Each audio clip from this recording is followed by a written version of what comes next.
Muy bienvenidos sean todos a la quinta sección de nuestra materia Principios de Interpretación Profética. En este caso estamos en el principio número 12 todavía y vamos por el inciso, déjeme ver, 1, 2, 3, 4, 5, 6, 7. El 7 es el que sigue. O no sé cómo lo están haciendo con letras o con números, pero sería el alusivo al 7. El inciso 7 del principio 12. Cristo glorificado triunfará plenamente. Esto es importante entenderlo. Cristo glorificado triunfará plenamente. No hay lugar para ninguna especie de paréntesis de alguna forma donde el mal quedará de alguna forma impune. No, Cristo glorificado triunfará plena y absolutamente sobre el poder del mal. En Apocalipsis capítulo 11 y versículo 15. Apocalipsis 11, el versículo 15 dice: el séptimo ángel tocó la trompeta y hubo grandes voces en el cielo que decían: los reinos del mundo han venido a ser de nuestro Señor y de su Cristo, y Él reinará por los siglos de los siglos. Él llega a retomar lo que el enemigo usurpó. Jesús lo retoma por el poder de la vida sin pecado que vivió, con el que venció o con la que venció al mismo pecado y a la misma muerte. Cristo glorificado triunfará plenamente. O sea que cualquier estudio de las profecías bíblicas que nos lleve de alguna forma a alguna idea, o por lo menos que la deje allí en el tapete, de que el mal continúa existiendo en alguna esfera, está desubicado. Cristo glorificado triunfará plena y absolutamente sobre el poder del mal. Siguiente inciso, dentro del principio 12.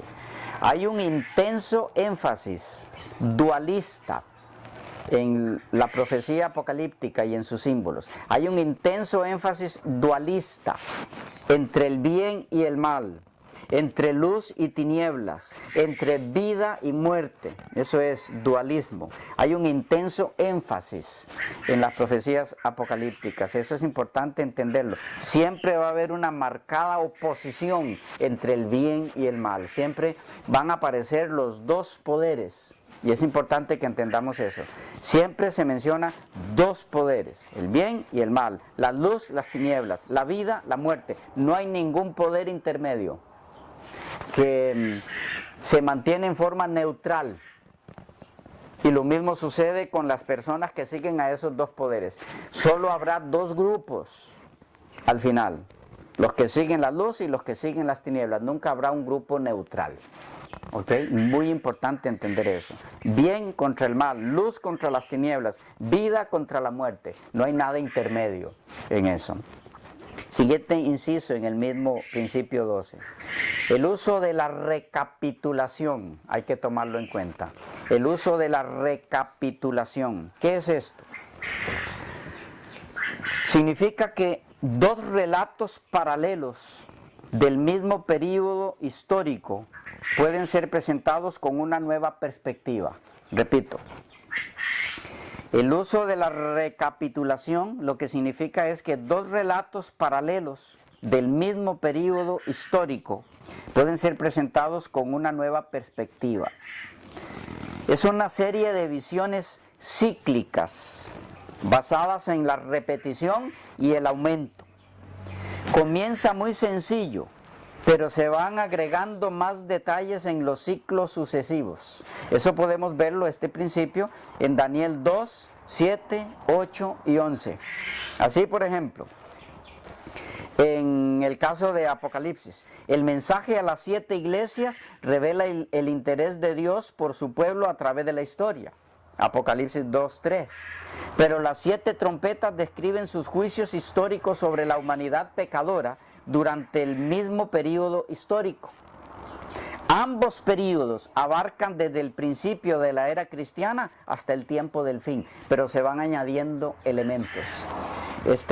Lo mismo podemos ver, les decía, en el caso de Daniel. En el capítulo 2 de Daniel, ustedes recordarán que aparece la visión o la profecía de la imagen de Daniel con sus diferentes partes y representando diferentes imperios, Babilonia, Medo-Persia, Grecia y Roma.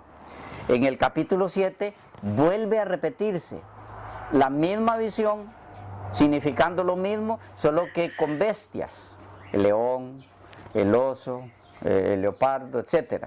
Pero después de que aparece la cuarta bestia, que le surgen los 10 reinos de su cabeza, así como 10 dedos tenía la imagen, hasta allí quedó en Daniel 2, los 10 dedos. Pero en Daniel 7 no termina con los 10 cuernos, sino que de entre esos 10 cuernos, después del surgimiento de ellos, surge uno más, que viene a ser el anticristo.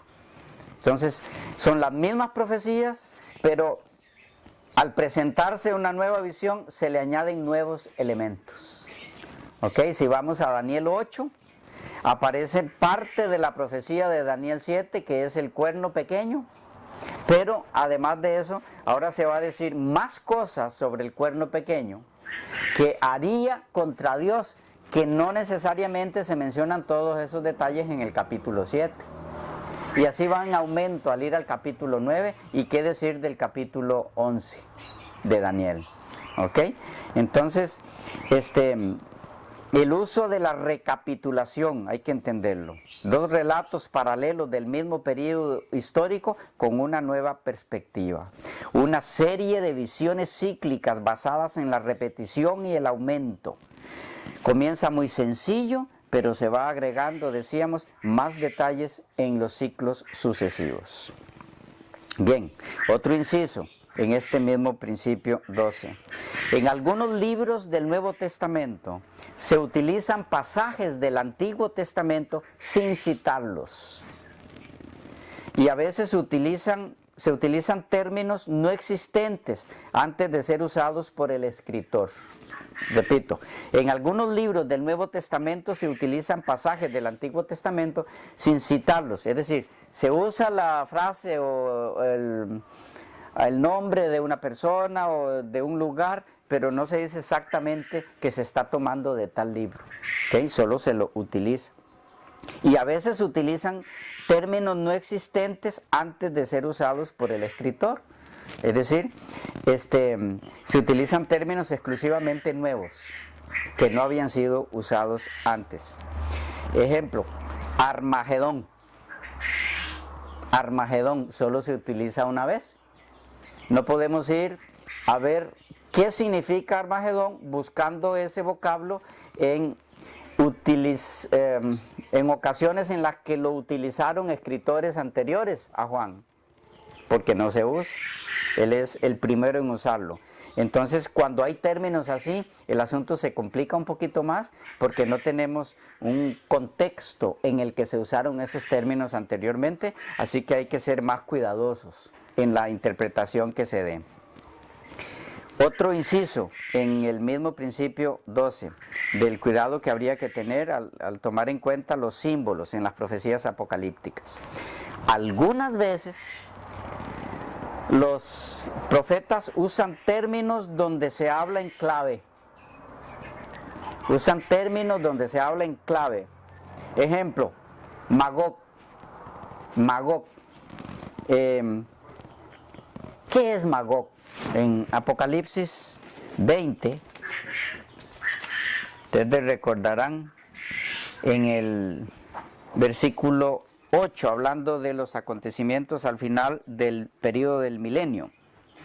7 y 8 dice: cuando los 1000 años se cumplan, Satanás será suelto de su prisión y saldrá a engañar a las naciones que están en los 4 ángulos de la tierra, a Gog y Magog, a fin de reunirlos para la batalla, el número de los cuales es como la arena del mar.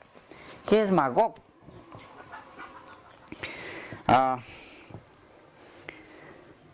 Si ustedes van al Antiguo Testamento, no van a encontrar prácticamente ninguna ayuda sólida para identificar qué es Magog al final del milenio. ¿Qué es esto entonces? ¿Por qué dice aquí Magog? Repito, algunas veces los escritores bíblicos usan términos donde se habla en clave. Los judíos en aquel tiempo, muy perseguidos, creaban medios de defensa para disimular algunas cosas al escribir. Usaban un método, entre otros, que consistía en una combinación de letras para escribir en clave, para ser entendido solo por los que conocían el idioma. Específicamente, el método consistía en escribir la letra posterior a la letra que en verdad se quería escribir. Ejemplo, B se escribiría en vez de A. Si lo que quiero escribir es una A, voy a escribir, hablando en español, si lo que quiero escribir es una B, una A, voy a escribir una B, porque es la letra que sigue. Si quiero escribir una B, ¿qué es lo que voy a escribir? Una C, porque se escribe la letra que sigue a la letra que en verdad se quiere escribir. Así, por ejemplo, si se usara este sistema en el castellano para escribir María, se escribe la letra posterior de la letra que se desea escribir. ¿Cómo escribiríamos María? En vez de la M, ¿qué pondríamos? N, porque es la letra que sigue de la M. En vez de la A, ¿cuál pondríamos? Pondríamos la B, porque es la que sigue de la A. En vez de la R, escribiríamos la S, que es la que sigue después de la R. En vez de I, escribiríamos la J, que es la letra que sigue. En vez de la A, volveríamos a escribir la B. O sea que María quedaría NBSJB. Y lo que estarían ellos leyendo ahí es María.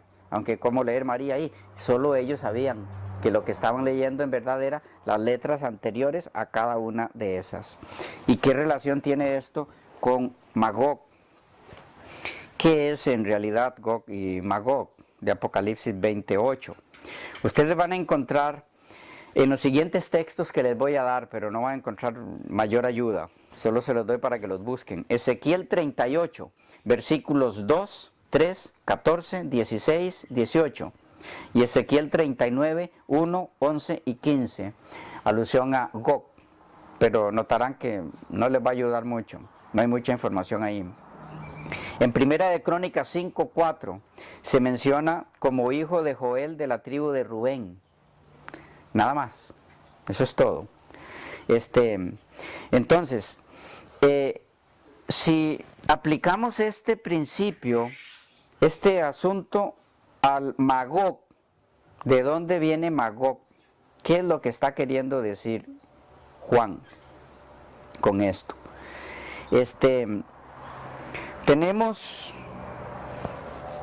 una palabra que es de mucha importancia en los acontecimientos finales, que es la palabra Babilonia, que viene de una palabra más corta que es Babel, sí, Babel. ¿Y cómo escribiríamos Babel? En el hebreo escribiríamos Bet, Lamed, o lo que correspondería a B, L, ¿verdad? Sin vocales, como lo usaban ellos originalmente. Escribiríamos, porque ellos escriben de derecha a izquierda, B, L, ahí diría Babel, ¿ok? Si se quiere escribir Babel, ¿qué letras se usarían de acuerdo a este sistema que mencionamos? Se escribe la letra posterior a la letra que se desea escribir. La letra posterior a Bet, correspondiente a la B, en el hebreo es la Gimel. Esa es la que sigue, la Gimel. Entonces en vez de Bet, se escribe Gimel. La letra posterior a Bet, otra vez, de Babel, es la Gimel de nuevo. Entonces se escribirían ya allí dos Gimel, dos G en nuestro caso. La letra posterior a la Lamed, que es la L, sería ¿cuál? La Men, que correspondería a la M. ¿Ok? Entonces, ¿cómo quedaría? Gimel, Men. ¿Ok? Luego invertían eso, le daban vuelta. Y entonces quedaba M, G, G. O Men, Gimel, Gimel. ¿Cómo se leería? Magog. O sea que Magog en este sistema, en realidad, a lo que está haciendo referencia es a Babel. Babel. Que si vamos más a fondo, a lo que está haciendo referencia es a Babilonia. Cuando Apocalipsis 20:8 nos habla de Gog y Magog, se está refiriendo a todo el conglomerado de personas dirigidos por la gran Babilonia final. Porque en un sentido especial, las personas después del milenio, los perdidos, los que resuciten después del milenio, tendrán que enfrentarse a la confusión más terrible que alguna vez hayan tenido que hacer frente en sus vidas, porque resucitarán y el enemigo les hará hacer creer que Él los ha vuelto a la vida, para vida eterna, pero al mirarse vivir, lo que miran a su frente es la ciudad de Dios con todos los redimidos dentro, y porque ellos están afuera, será una terrible confusión. Por eso dice el texto que finalmente de los 4 ángulos de la tierra, Gog y Magog, símbolos de esa gente confundida, intenta apoderarse de la ciudad, y viene lo que se describe allí en el versículo, donde son finalmente eliminados. Bien, pero pasemos ahora entonces al principio número 13. Principio número 13. Consiste en tomar en cuenta los círculos de visiones. Círculos de visiones. Este está un poquito relacionado con uno de los incisos anteriores, pero hay nuevos elementos. ¿En qué consiste esto?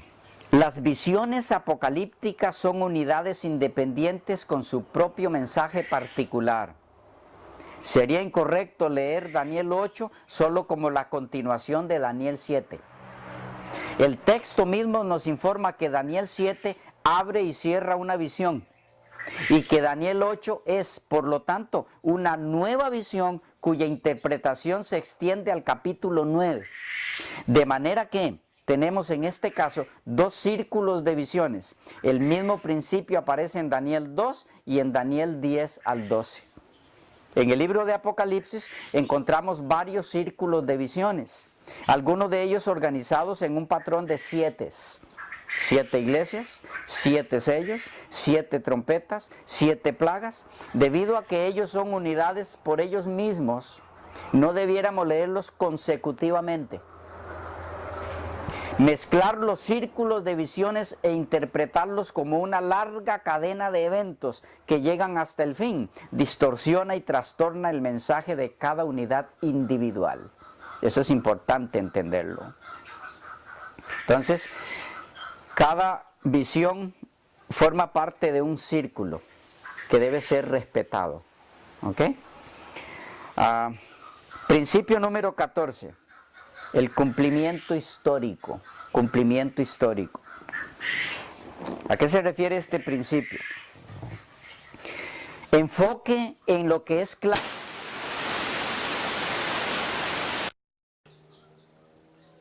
Enfoque en lo que es claro y no en lo que permanece incierto. Tenga sumo cuidado al interpretar profecías cuyo cumplimiento todavía es futuro. Repito, el principio es, o se llama, cumplimiento histórico. ¿En qué consiste? En que al estudiar las profecías en relación a acontecimientos, hay que enfocar en aquello que es claro, que no hay ninguna duda, está claro en la historia. Y no en lo que permanece incierto, en lo que no hay certeza o seguridad, sino que hay ciertas dudas. Y hay que tener sumo cuidado al interpretar profecías cuyo cumplimiento todavía es futuro. Porque esto ha llevado a muchos a hacer quedar mal la palabra de Dios por un acercamiento no correcto a las profecías. Y por eso aparecen muchas personas diciendo en tal fecha va a ocurrir tal cosa, o en tal fecha va a ocurrir otra. porque descuidan este punto. Principio número 15. Principio número 15. ¿Ok? Cristo como centro. Cristo como centro. ¿Qué significa? Bueno, que toda interpretación profética debiera contestar la pregunta: ¿de qué manera testifica o señala a Jesús esta interpretación de esta profecía? Repito, toda interpretación profética debiera contestar la pregunta: ¿de qué manera testifica de o señala a Jesús esta profecía? Los libros de Daniel y el Apocalipsis se concentran en él como el Señor exaltado que murió, resucitó, intercede por nosotros en el cielo, y que en el momento que termine su obra, el conflicto cósmico llegará a su fin. Es ese momento glorioso el que las profecías apocalípticas anticipan con gran anhelo y gozo. Cristo es el centro de las profecías. Si hay cualquier interpretación profética donde Cristo queda de lado, esa profecía tiene problemas.